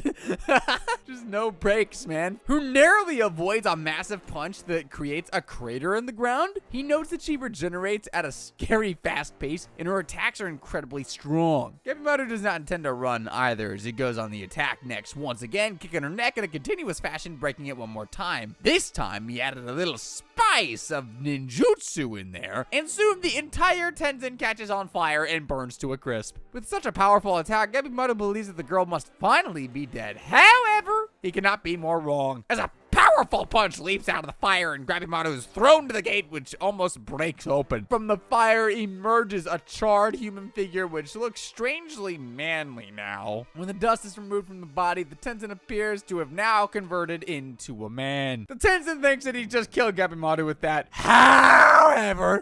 He puts on his mask and goes full-on ninja gear and asks the Tenzin one more time if he's a Tenzin. Full-on Dragon Ball Z style fist fight begins, almost destroying the entire region. Gabimaru and the Tenzin exchange blow for blow, but Gabimaru knows that he cannot continue with this for long. He does land several serious blows and even slices off the man's arms, but of course it regenerates in seconds. It's like he's been battling with an impossible enemy that simply just cannot die. The fist fight continues and Gabimaru knows that he quickly needs to figure out a way to at least hurt the darn thing. His ninjutsu was of no use and his other punches weren't effective either, so he just decides to wing it and throws a massive kick at the fricker's stomach. His foot glows as he strikes the man in the stomach, and Gabimaru realizes that this attack had something strange hidden behind it. He had somehow managed to hurt the Tenzin as the man spits up blood for the very first time. The Tenzin once again transforms into a female. He congratulates the man, telling him that his physical capabilities are very commendable and perhaps he doesn't even realize how strong he truly is. She then tells him that despite all of this is where he dies. Channels up a strange glowy energy in her fists, and from so far away, Gabimaru starts throwing in punches. The punches create a weird wind force-like energy that strikes Gabimaru and doesn't even give him a chance to dodge. He is struck blow by blow, and it looks impossible for him to survive all of this. This was something that Gabimaru had seen Mei do earlier in the other episode, and he knows that he has absolutely no way to counter this attack. Yet regardless of such a perilous situation, our hero does not quit. He's driven by the love that he has for his wife and the determination to return back home safe and alive as he'd promised. So he channels up all the strength that he has and goes on the offensive. Despite getting blowed by all these magical attacks, he gathers his strength and starts barraging punches on the Tenzin, striking her again and again and again until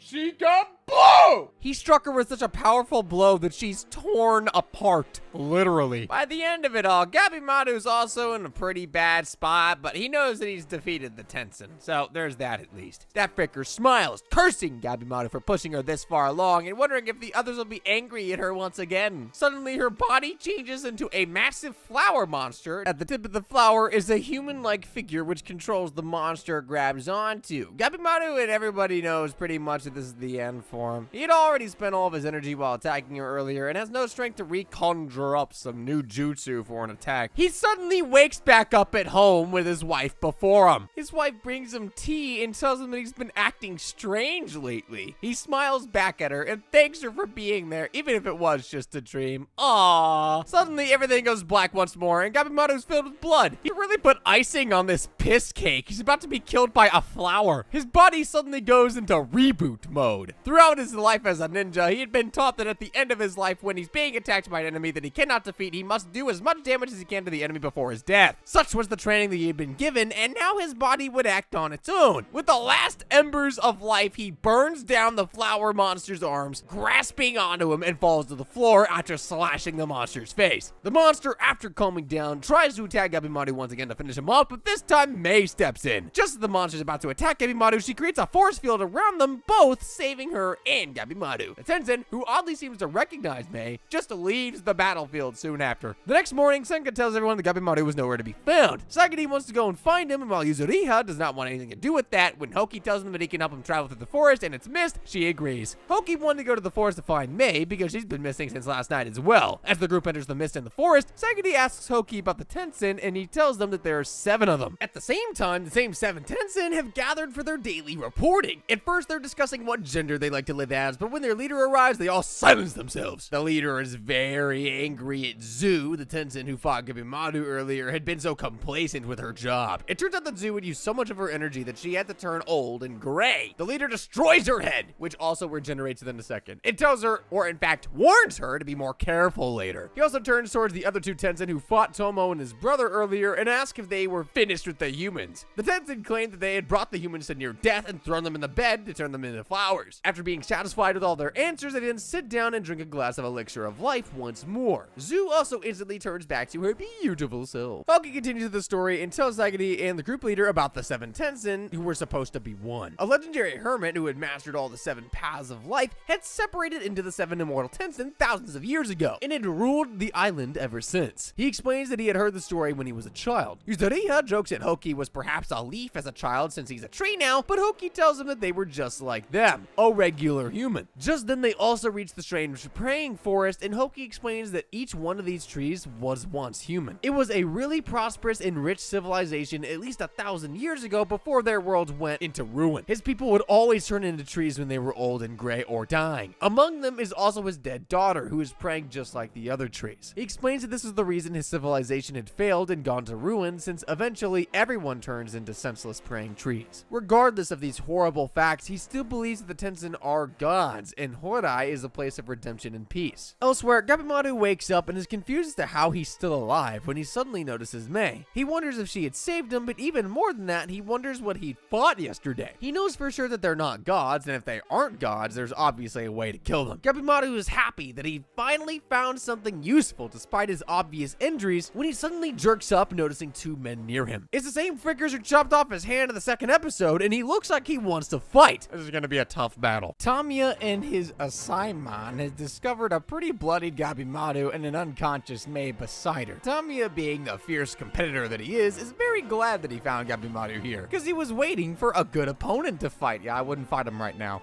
Gabimaru composes himself as fast as he can and analyzes his opponent before speaking his words. He notices that Tamiya is a bit inclined towards his left side, which meant that he should not be used to this position. He asks the massive hulking man if he had some sort of injury or ailment on his left arm. Little does he know that in the very second episode, Tamiya actually chopped off his hand because it was bitten by one of those weird-faced butterflies. Tamiya is impressed by Gabimaru's intent and ferocity. Even in such a condition, the shinobi was really intent on fighting him and his Asaimon at once. The two of them are ready to fight, and in their visions, they both see that this condition of fighting with each other would lead to both of them dying. Thankfully for them, Tamiya's Asaimon also realizes that this is not the time to fight, and rather the time to gather info. They didn't know who each other were. They were lost, and perhaps Gabimaru could help them in exchange for something, of course. He then brings his sword out of its sheath, and the sword is bent at the top with a curve, which isn't as intimidating as it sounds. Gabimaru looks them up and down and calculates his chances. Could he win? Not in the condition that he was right now. With his choices considered, Gabimaru falls to the floor and bows down. He begs for their help and strength in exchange for all of his information. Tamiya is not impressed, and his Asaimon is not convinced at all. Why would he just surrender like that? Tamiya in particular just doesn't like any of this. To prove his dislike of the situation, he withdraws his sword with his good, actually his only remaining hand, and swings it at Gabimaru, only stopping right before striking his head. All the while, Gabimaru still has his head bowed down and doesn't even flinch. Tamiya declares that Gabimaru was in fact telling the truth and did not intend to betray them, solely by the fact that he didn't move. Okay. Anyways, the two accept the offer. One cut transition later, and Gabimaru's already told his new companions all about the monsters called Tensen, how they're immortal, even after slicing them up or burning them, they fail to die. Tamiya and the Asamon are both fascinated by this news for their own particular reasons. Tamiya wants to battle these figures, believing them to be the superior beings that he was destined to fight, while the Asamon seems to be weirdly attracted towards the anatomy of these beings. He keeps asking questions like, where was the heart, where was the liver, all sorts of things. He's attracted by the idea that he can perform some anatomical inspections on their bodies if they happen to beat them. That's fracking weird. He requests their aid in fighting these monsters, and Tamiya is quick to agree with the whole ordeal, despite the fact that Gabimaru was actually one of his competitors. And if both of them survived, only one of them would get the pardon. This Asamon reminds him of the whole pardon and living situation that he was in, but Tamiya explains that he doesn't care about the pardon since he wants to be immortal. And both Asamon and Gabimaru are taken aback by this bold declaration. Just as the three gather around and declare their alliance, Gabimaru realizes that Mei was awake. He looks back and sees her getting up, but something was way weird. Pretty sure she was just a small girl last night, but today she's all grown up now. Gabimaru's eyes widen as he hears her talk and call out his name. He rushes to the girl and shakes her up, demanding to know how she could talk and how she got so big all of a sudden. Oh yeah, and everything about the Tensen and the elixir of life. As he demands these answers, he remembers his wife, and suddenly he apologizes to Mei and steps down. He then proceeds to formally thank her for helping him the other night, and yeah, Gabimaru has issues. Finally, he asks her if she is one of the Tensen. Elsewhere, Hoki, Sagiri, Senta, and Yuzuriha are on search for Mei and Gabimaru. While on the way, Hoki is still addressing their questions about the island. Senta asks him if Tensen were actually the gods that selected the souls that could travel through the center palace of the island Horai. Hoki agrees and claims that Tensen are in fact gods. This causes Senta to propose his theory about the island that he had been conjuring up until now. Senta explains that all these names for different places and different gods seems to be taken from various religions of the normal world. It felt uncanny. Even the village they were in was arranged with stuff that represented various religions, which almost felt as if it was man-made. It almost felt like this island was created to lure people in by someone who is pretending to be be a god and luring people in with the promise of an elixir for life, if there was even such a thing. Senta believes that if they can find this person, they can surely uncover the entire secret about this whole cursed island. All in all, he concludes that this is not the real Shinshinkyo that they all came looking for. All these people dead with flowers all over them just seem to be the perfect trap, and they fell for it. His companions believe that this is a very plausible idea, but that also means that they were all lured here to be killed, meaning that Gabimaru and the girl Mei must already be dead as well. Sagiri, however, believes that Gabimaru is more willful than they all think, and perhaps he's just found some way to deny death, so they shouldn't stop their search. While Mei could conjure up a few words, she couldn't really explain properly the powers of the Tenzin. All she manages to tell Gabimaru and his companions is that the power is called Tao, and it makes them strong and invincible. This is what I understood from all of her nonsensical rambling, by the way, because she does not really make a lot of sense here. She keeps mumbling words like Tao strong, weak mind, etc. in her mumblings, and she mentions a word tanden, which Tamiya notes is a form of martial arts. But except that, everything else she says doesn't make much sense. It's almost as if she never talked to humans or interacted with them in this form. Luckily for us, Hoki is explaining the same thing to Senta in the group. He explains that Tao is actually the flow of life, and it flows through every single human being in the entire world. It's also the source of power for the Tenzin, which makes them extraordinarily powerful, able to regenerate their bodies when harmed, and also to do incredible things which a normal human can never do. Elsewhere in the forest, Nudagai is still trying to persuade Shion to become her master. She's adamant upon taking vengeance for the death of her friend Tenza. Just to prove how serious she is, she tries to attack Shion from the back, but the blind man easily evades her and snatches her sword away, tough style. He tells her that he's not going to train her and that he's never going to be her master because he does not want to see any more of his friends die before his eyes. Nudagai, however, is persistent in her request. She wants to know how Shion became so powerful that even without eyes, he could sense the attacks. She claims that she too has strong feelings for Tenza and also has a backstory that kind of makes her feel bad seeing people die before her eyes. Eventually, Shion gives up, and probably because of the fact that the girl actually has to see people die while he just senses them because he's blind. However, Shion knows that he isn't strong enough to take on the Tenzin from before, and he himself has to practice a lot to become much stronger than he already is. He decides to take an unconventional approach to teaching, and he tells Nudagai that he will not become her master, but she's free to watch him and understand the way he moves with his skills. So I guess that'll do for now. He then goes on explaining apparently the lesson had already begun, that every single being in this entire universe has their own wavelength, be it humans, animals, or demons. He was capable of seeing these wavelengths, and perhaps she would be able to too if she took on his actions. As he goes on teaching her, hundreds of the weird-looking monsters from the last few episodes come back again, surrounding them. As he slices through them one by one, he gives her pointers about how to hold a sword, and how to loosen her body, and how to slice through the enemies in just a single slash. Nudagai takes her own time, but eventually learns the methods as she looks at her master. Elsewhere, two of the Tenzin are naked, enjoying each other's company, doing the deed, and the girl Tenzin asks the guy if they should probably take care of the humans and make sure they hadn't escaped the pit that they had thrown them in. The guy casually explains to her that no human could ever get out of that pit because first of all, it's too large. That's what she said. But also, the pit is filled with humans that want others to suffer the same fate and pull down the people who try to escape. At the same time, Chobi is attempting to get out of the pit, and despite the other flower humans trying to pull them back down, he manages to get out of it with his brother on his back. Toma and Chobi finally get out of the pit safe and sound, although they do look a bit bruised up and battered. They've been defeated in their battle against the Tenzin, but Chobi had learned something very important. Apparently, he had realized that the lower half of the Tenzin's body must be the weak point. They almost always regenerated from the lower half of their body and also looked like trees regenerating, and trees have roots on the lower half of their body, so it makes sense, kind of. Just as the two brothers are discussing what they need to do next, a weird man with a beard and a strange faceless body appears. Actually, his whole face is a beard, so I don't know if it's a face or a beard. He explains to them that he's a messenger or a worker of the Tenzin, and he serves the purpose of taking care of the mess that the Tenzin had created. Chobi intends to kill the man, but he simply wants to talk, explaining that he's not a monster like he presumes. Chobi, however, has no intention to talk, and he simply goes on to attack the man. The man is pleasantly surprised that Chobi is way more powerful than he expected him to be, since he slices his arm in a second. He regenerates instantly, but now he has more of a cautious approach as several large monsters appear around them. Chobi tells his brother to deal with the other monsters while he deals with the bearded man. During all of this, the man can feel Chobi has grown tired after his numerous battles, and he takes advantage of this fact by putting a fist through his neck. Toma watches in horror as his brother falls to the floor. Is he dead? I don't know, but that's the end of that episode. Messenger, who is super weird by the way, and has bread for a face, starts feeling sorry for Chobi, claiming him to be a great warrior and yet a human after all. But just as he had lowered his guard, Chobi wakes up and is more powerful than ever. The messenger steps back and realizes that there's a massive amount of Tao flowing through him. What had changed? Saiyan biology! He was a normal human earlier, man. What's going on? The messenger suspects that perhaps Chobi had fused with the strange plants from the pit. What's even stranger is that even Chobi can see the Tao flowing through the guy now, which should have been impossible for normal humans to do. He realizes that Chobi's Tao is increasing rapidly, and therefore he needs to be executed right away. The messenger rushes towards Chobi and breaks his arms with a couple of strikes, but they attach right on back. Magic? Elixir of life? We're soon gonna find out. Toma had always found his brother to be a master of adaptations, but this felt strange to him too. You can see strange markings on his body. Something must have happened in the pit that we haven't seen yet, but Toma's worried that the markings are growing and maybe, perhaps, consuming his brother. The messenger, hoping to startle Chobi, begins to ask him if he feels weird in this new form. However, Chobi has always known that things change and has even forced change upon himself to adapt. He remembers the day when he and his brothers were surrounded by the bandits who had taken them in. The leader was fed up by their decent looks, believing it to be the reason that people were taking them lightly. He wanted to cut up Toma, but Chobi stepped in, slicing up one of his eyes in the process. A really stupid move, but a bold one at that. So yeah, Chobi can handle this new body. In fact, it's actually a little bit too convenient for him. He can now sense the Tao inside the monster before him and can even evade the otherwise invisible attacks. Chobi makes his way close to the monster and slams him with a punch to the gut. His intuition was correct. They did have a strange weakness in the middle of their bodies. The monster messenger quickly realizes that he's in trouble. He wants to call his other monster minions for help, but Toma has already taken care of them all. Yo! Chobi finally slams the monster to near death, keeping it alive just to make sure it can answer all their questions. Toma, however, starts feeling like his brother is turning into something different. Elsewhere, Mei is teaching Gabimaru and the Blade Dragon the ways of Tao, and how it can be implemented in battle as they fight several of the weird monsters before them. The whole process would have been way smoother if Mei's vocabulary didn't just have 3 words to it. Tao, strong, and weak. Your vocabulary only consists of frick,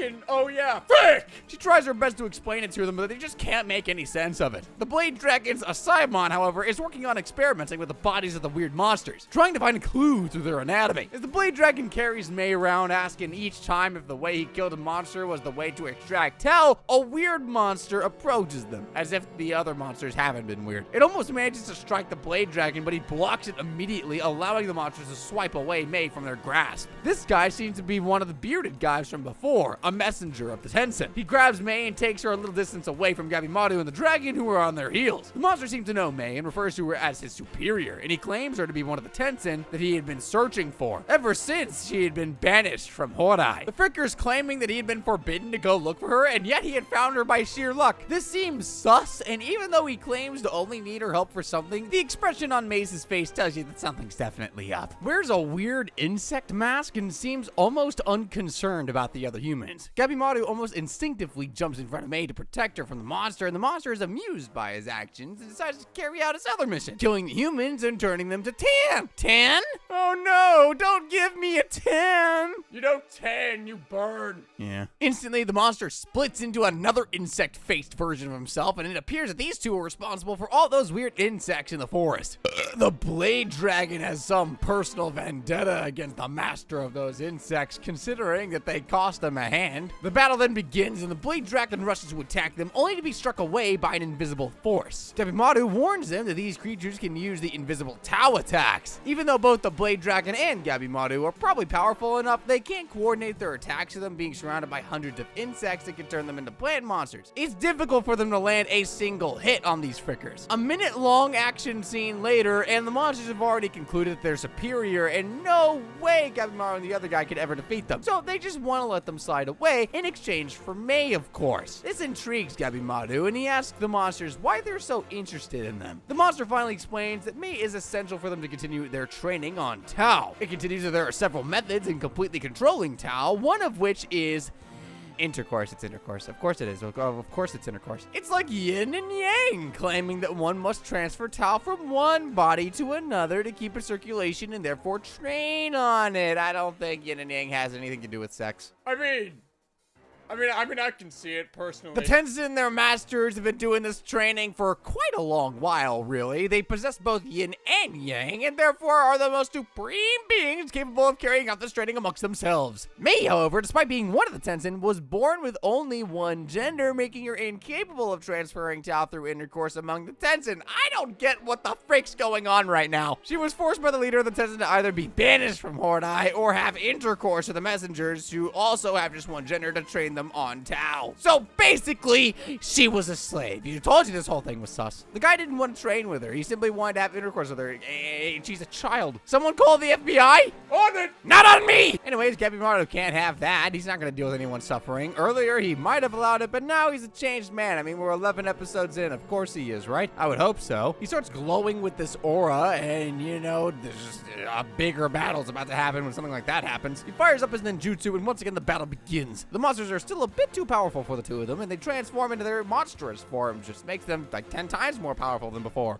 They got like insect-fused muscles now. It's freaking disgusting. They're still using the invisible Tao, which gives them the upper hand in the battle, and a large swarm of butterflies are then sent their way, and Gabimaru manages to create a massive wall of fire to prevent them from attacking. This buys them enough time so that they can learn more about controlling Tao themselves. Apparently, the Asaimon had already understood a few things about what May had been talking about earlier. She had the ability to touch his Tao, and therefore she could explain it to him. Hey, yo! She then turns to Gabimaru and does the same thing to him. Tao, strong, weak, and it suddenly clicks. In order to use Tao, he had to accept his weaknesses. He had to accept his and everyone else's weaknesses and realize that they all made them stronger. Just like his feelings, which were now kinder than before, and yet it made him much more of a capable warrior than ever. With that simple realization, he can suddenly see this invisible Tao. Everyone was surprised that he had learned such a complex concept in literally in the span of like 10 seconds. Blade Dragon, however, points out that Gabimaru's village is filled with these frackin' weirdos who use different ancient magics. Therefore, even though they might not have heard of the word Tao, they might have been trained in it. Gabimaru becomes unstoppable with this new learning technique. He even learns to move like a Tenzin, according to the monster's monologue. Gabimaru, with just a simple punch, is able to break away all the insects surrounding the monsters and bring them back to their original forms. The monsters also admit defeat and therefore readily give them the information that they need. Apparently, 3 other messengers like them had been sent to monitor the humans that had arrived at the island, claiming them to be more of a nuisance than before. Now, you would think that these guys are just giving away information, but they were actually trying to create a diversion as they escaped. The butterfly monster tries to send a hurricane of butterflies as a distraction, but even through this, Gabimaru manages to burn him to a crisp. Bless you. Thank you. You're not gonna keep that in, right? Well, the Blade Dragon did, slices didn't the messenger into 2. Elsewhere, Hoko leads Saigiri and the group to Hokai, and he opens up the gates, revealing what looks like a Buddhist temple with massive statues. However, only seconds later, Hoko's head is gone. In front of them is a Tenzin ready for battle. Now he's ready for battle? I feel like he was already ready before they even showed up. Okay, but the point still stands. The Tenzin first congratulates the group for being the first humans to ever make it to Horai in the last 1,000 years. He seems to have this scary aura to him that makes Yuzuriha panic immediately. She turns and runs away just like she did in the face of danger always, and I respect her though, keeping herself ahead of everyone else. Unfortunately for her, the Tenzin catches up to her in an instant and captures her. He won't kill them. Yet, Saigiri and Senta turn to the severed head of Hoko, who for some reason is still alive. He explains that this is in fact a Tenzin, a peony spirit called Juijun. In return, the Tenzin explains that while Hoko might not die just yet, his transformation into a real tree is now accelerated. Oh, and also this whole Tenzin and Horai and how the Tenzin gods liberate the soul is all frackin' nonsense. His name's not Juijun either. It was all a lie set up to make sure that there was order on the island. The man continues by claiming that the island was instead an experimentation ground created by their master to carry out various tests on human life. All humans that have arrived here are subject to their experimentation, including them. Like every other weird villain, he then continues to say really sus stuff, like how he loves toying with humans. Completely unnecessary, but establishes the fact that he is, in fact, a weirdo, just in case you doubted it for any moment there. Typically, he claims the humans would become tan, depending on the amount of Tao they possess, but he would love to make toys out of them. Saigiri and Senta confuse tan with the elixir of life. The Tenzin finally clears there and our confusion. There is no elixir of life. Tan keeps them alive, but any human who consumes it becomes a tree monster. There's no such thing that gives anyone eternal life or youth. Well, factually speaking, Hoko and his people had gained eternal life, but eternal youth was far from them, and still, it came with grave consequences. Hearing all this, Hoko is shocked by the way his entire religion came out to be a frickin' lie. Either way, they were all dying, so I guess it didn't really matter. The Tenzin turns to kill Yuzuriha first, but she's already escaped using a stellar substitution jutsu, and stabs him in the back with several kunai, then slices his head off in one fell swoop. With the job done and the Tensen's body cold on the floor, she turns to her friends and urges them to make a hasty retreat. However, before the group can find a way out, the Tensen had already brought itself back to life. He sends his human pets after Yuzuriha, who is running away from the scene. They spill a massive pool of acid on her, and yet she manages to escape anyway. This makes the Tensen realize that perhaps Yuzuriha can use Tao, or at least see it. He seems particularly interested in Yuzuriha now that he's seen her moves. Senta steps up to protect her, as this is duty, he claims. Although we all know the Isamon are not supposed to protect the prisoners. Even Sagadi suspects that perhaps Senta has some hidden feelings for Yuzuriha. Oh man, I have a feeling something bad's gonna happen now. You just now started feeling like that? Despite being an Asaimon, Senta's too slow and the Tensen managed to evade him and uses his powers to push Sagadi into the Horai premises. Just a single push makes Sagadi injured heavily. The Tensen then turns to Yuzuriha, completely ignoring Senta, but immediately has his hands chopped off. Not that it's a major inconvenience to him, but just to show that Senta's actually trying.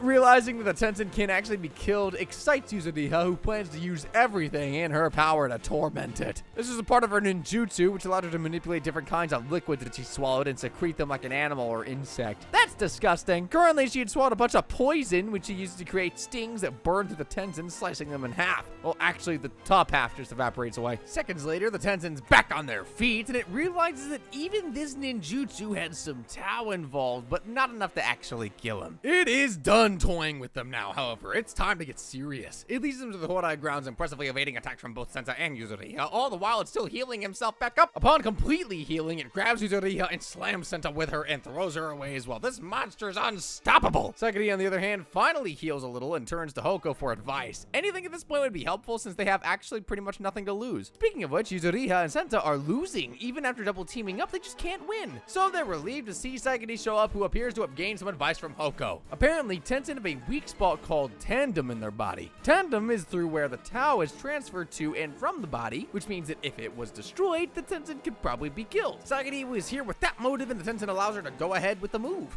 and realizes that she has very little Tao, so nothing she does can actually hurt it. It turns out to be true. She strikes it in the Tandem region, and it heals back immediately. As it continues explaining this, however, it notices the pattern of her breathing change and a sudden surge of Tao in her body. She can hurt it now. How? Before she could actually land a hit to its weak spot, the Tensen jumps away, suffering a cut to its face instead. It was alive, but they noticed something new. The wounds on its face were not healing. The Tensen realizes this too. Sagadi's Tao was the complete opposite of its Tao, and therefore could kill it, or maybe could create like a unique Tan from within her, or one or the other. Sagadi turns to her companions and explains that she realizes what this Tao was and could even see it. She had noticed this earlier in Gabimaru and even in the giant that she had killed, so if they planned this out properly, she could kill this monster before them. The group then works in perfect coordination. Even Senta puts up a good fight. They manage to chop off all the Tensen's limbs and bring it before Sagadi, but her swings are too slow, and even the limbless Tensen manages to fly off. In the sky, the Tensen turns into its female form and starts barraging them with steel balls. The group takes cover, and then Sagadi realizes that her vision is getting blurry. The breathing technique of the Yamada clan was taking something other than stamina from her body. They needed to end this battle quickly. Realizing this, Yuzuriha comes out of hiding and uses her jutsu to grab onto the Tensen and brings it down to the ground once more. Sagadi races to the monster, and just so that it couldn't escape, Senta grabs onto it from behind without caring for his own life. He's pretty confident about Sagadi's abilities, and she proves him right. She slices open the Tensen's pelvis, killing it, and doesn't even land a scar on Senta. They put the monster on the floor and sigh, thinking how there are still 6 more of these frickers lurking around somewhere. As Senta and Sagadi sit down for a rest, Yuzuriha wanders the grounds of Horai. If the elixir truly didn't exist, they needed to find something else to satisfy the shogunate. Luckily for them, the statues there were made of pure gold. As Yuzuriha wanders around, Sagadi notices Senta looking at her and asks him if he has feelings of love for her. Senta shies away, but he explains that the feelings he has for her are not love, but jealousy. He is jealous of how free she is in her decision. He himself never wanted to be an executioner. He wanted to do art, but due to his family traditions, he ended up being a swordsman, which is why he envies her, as she's so free and does everything and anything she wants for herself, not to make anyone proud, but just to make her her. Sagadi somehow relates to these feelings, as she too has had those same feelings for Gabimaru. Suddenly, Yuzuriha notices something. The Tensen's body had some sus flowers appearing out of it. As she points out, a strange flower leaps out from it, almost stabbing her, but Senta rushes to her aid and takes the fall for himself. He is then immediately turned into a flower monster, just like the others who had been stung by those insects. The girls are shell-shocked as the Tensen now turns into an actual plant monster similar to the one Gabimaru once fought. There was no way they could ever muster up enough energy for this fight again. They were fracking doomed.